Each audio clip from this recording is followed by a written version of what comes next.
तो जय हिंद प्यारे बच्चों, मैं आपका बायोलॉजी एजुकेटर साहिल कुमार। स्वागत है मेरे channel Eno dot by education में। जैसे कि हम पिछले वीडियो में पुष्प क्या है, पुष्प के प्रकार एवं पुष्प की संरचना को बिल्कुल इजी तरीका से आसान भाषा में समझ लिए थे। तो आज के वीडियो में हम पढ़ने वाले हैं पुष्प का कार्य के बारे में, फंक्शन ऑफ फ्लावर के बारे में। जब पुष्प का कार्य समझ लेंगे तब हम पढ़ेंगे पुष्प में पाए जाने वाले छोटे छोटे भाग जैसे परागकोश और अंडाशय को डीपली तरीका से पढ़ेंगे, उनकी आंतरिक संरचना के बारे में समझेंगे। यानी हम सबसे पहले पुष्प के कार्य समझ लेते हैं। चलिए ज्यादा समय न लेते हुए हम पुष्प के कार्य के बारे में समझते हैं। आप लोग वीडियो में लास्ट तक बने रहना। चलिए पुष्प की अगर हम कार्य की बात करते हैं तो पुष्प का निम्नलिखित कार्य है बाबू। पुष्प का निम्नलिखित कार्य, पहला कार्य क्या है? तो पुष्प परागकण तथा अंड कोशिका, जिसको हम लोग अंडा के नाम से भी जानते हैं, तो पुष्प परागकण तथा अंड कोशिका यानी अंडा का निर्माण करता है। पहला कार्य हुआ। दूसरा कार्य समझते हैं, पुष्प परागन में सहायता करता है यानी पॉलिनेशन में सहायता करता है। अब कहेंगे परागन होता क्या है, तो हम आगे पढ़ेंगे, इसी चैप्टर में पढ़ेंगे, लेकिन हल्का फुल्का समझ लेते हैं परागन का मतलब क्या होता है। तो किसी पुष्प के परागकण को वर्तिकाग्र पर पहुंचने की क्रिया को, यानी कि परागकण को वर्तिकाग्र तक पहुंचने की क्रिया को ही हम परागन कहते हैं। इसके बारे में हम और डिटेल से पढ़ेंगे आगे, लेकिन यहाँ पे हल्का फुल्का समझ लेना। चलिए तीसरा कार्य क्या करता है जी? तो पुष्प निषेचन की क्रिया करता है, यानी कि पुष्पों में ही निषेचन की क्रिया होती है। इसलिए हम लिखे हैं कि पुष्प निषेचन की क्रिया करती है। पुष्प क्या करती है जी? निषेचन की क्रिया करती है। चलिए चौथा कार्य समझते हैं कि करता क्या है। चौथा कार्य, पुष्प फल तथा बीज का निर्माण करता है। पुष्प क्या करता है? फल तथा बीज का निर्माण करता है, सीड का निर्माण करता है। लेकिन पुष्प के कौन से भाग से फल का निर्माण होता है और कौन भाग से बीज का निर्माण होता है? तब देखो यहाँ पे लिखा हुआ है, यानी कि पुष्प के जो अंडाशय होता है, ओवरी होता है, ये ओवरी से फल का निर्माण होता है, और अंडाशय के अंदर जो बीजांड पाया जाता है, ओवरी पाई जाती है, ये ओवरी से बीज का निर्माण होता है। तो इसको याद रखना। हमने कहा कि पुष्प फल तथा बीज का निर्माण करता है, लेकिन किस भाग से? तो अंडाशय से फल बनता है, पुष्प के अंडाशय से फल बनता है, और अंडाशय के अंदर जो बीजांड पाया जाता है वो बीजांड से बीज बनता है। चलिए ये चौथा कार्य हुआ। पांचवा कार्य समझते हैं, पुष्प फल तथा बीजों को परिकीर्णन में सहायता करता है, यानी कि सभी जगहों पर फैलाने का कार्य करता है। बीजों को, फलों को सभी जगहों पर फैलाने का कार्य करता है। तो पांचवा कार्य क्या है? पुष्प फल तथा बीजों को परिकीर्णन में सहायता करता है। तो पुष्प के इन चारों पांचों कार्यों को बिल्कुल इजी तरीका से आसान भाषा में आप याद रखिएगा। उसके बाद हम पढ़ेंगे कि पुष्प में पाए जाने वाले छोटे छोटे भाग जैसे परागकोश और अंडाशय को और डीपली तरीका से पढ़ेंगे, उनकी आंतरिक संरचना के बारे में समझ। तो चलिए जैसे कि हम पुष्प के कार्य अच्छी तरह से समझ लिए, तो अब हम पढ़ेंगे उन पुष्प में पाए जाने वाले छोटे छोटे अंगों को और डिटेल तरीका से उनकी आंतरिक संरचना के बारे में समझते हैं। चलिए हम समझते हैं। अब हम पढ़ते हैं बाबू परागकोश के अनुप्रस्थ कट की संरचना, structure of cross section of anther के बारे में समझेंगे।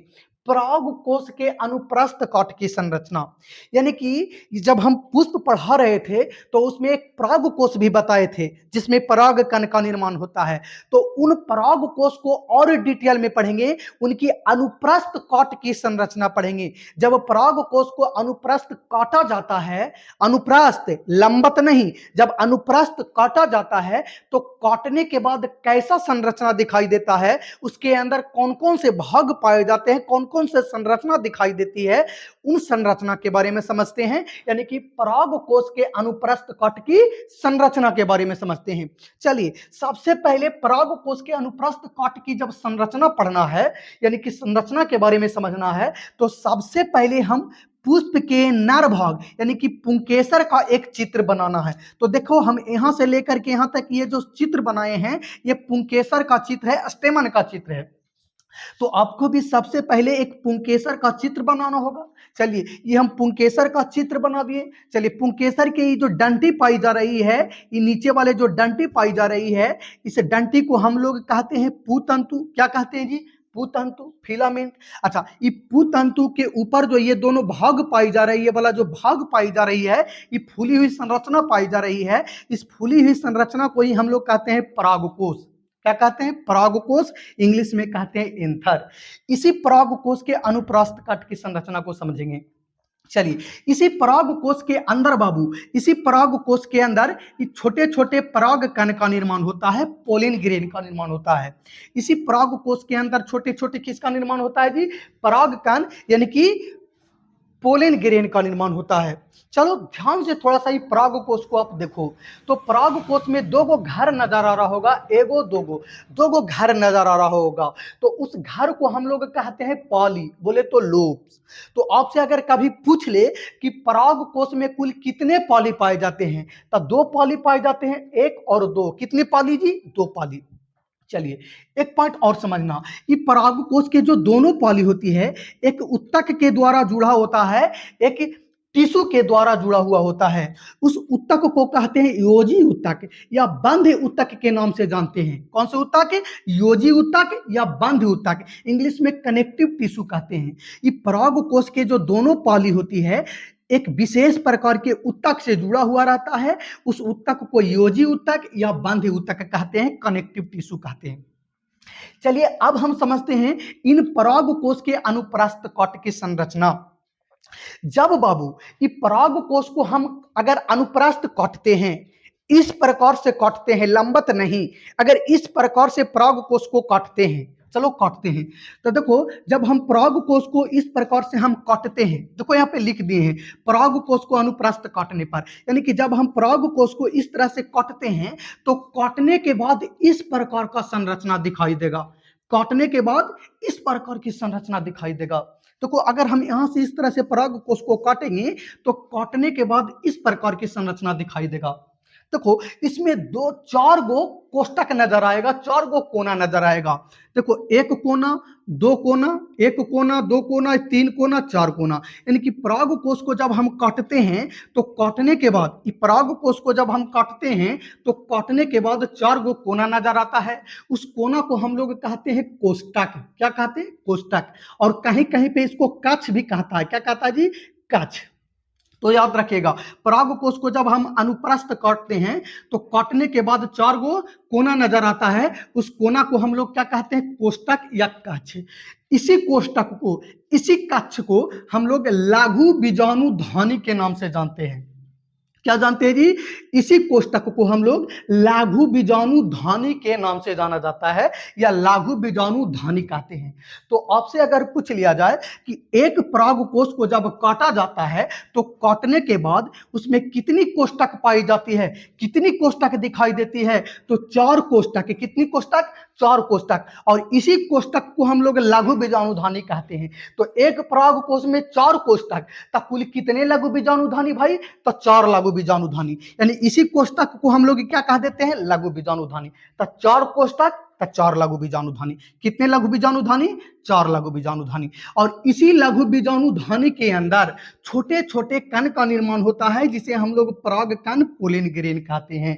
क्या कहते हैं? इसी लघु बीजाणुधानी के अंदर छोटे छोटे कण का निर्माण होता है, उस कण को ही हम लोग पराग कण, बोले तो पोलन ग्रेन कहते हैं। चलिए, परागकोश के अनुप्रस्थ कट की संरचना है। ये नीचे वाले जो दिखाई दे रहा है, ये जो पॉली हो गया, ये क्या हो गया?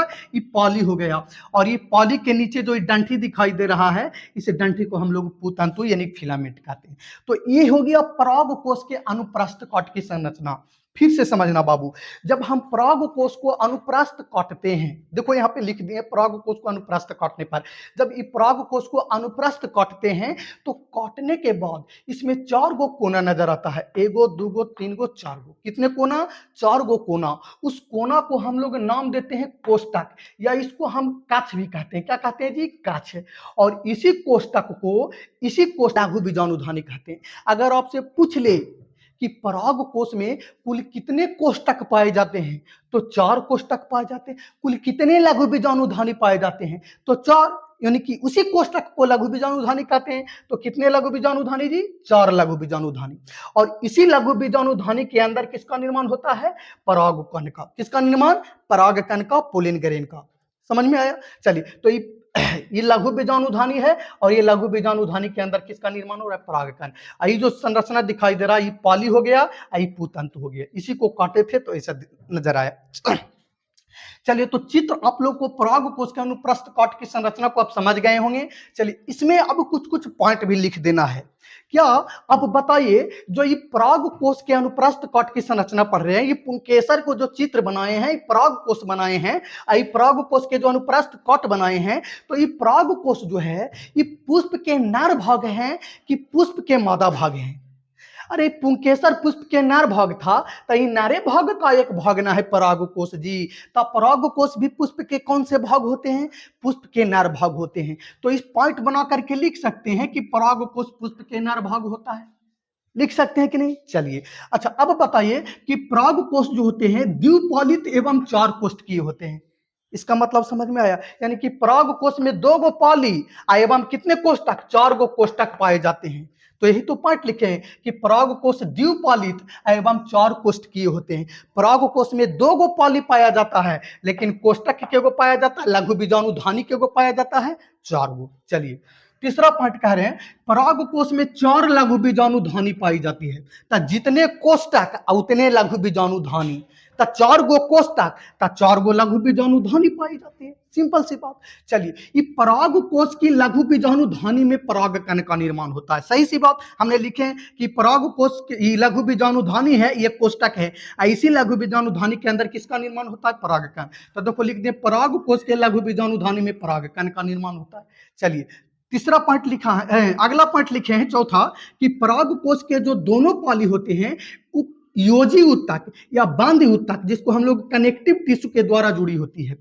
यानी कह रहा है कि परागकोश के जो दोनों पालियां होती है, एक पाली दो पाली, दोनों पालियां जो होती है, एक उत्तक के द्वारा जुड़ा होता है, और जिस उत्तक को हम लोग योजी उत्तक या बांधी उत्तक कहते हैं, कनेक्टिव टिश्यू कहते हैं।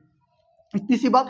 तो ये परागकोश के अनुप्रस्थ कट के चित्र बनाने के बाद ये 4 गो पॉइंट को लिख देना है, और चारों पॉइंट को लिख देंगे तो आपको टोटल 5 नंबर मिलेगा। और ये 5 नंबर को बिल्कुल हम इजी तरीका से आसान भाषा में समझा दिए। तो आप लोग नोट करिए बाबू।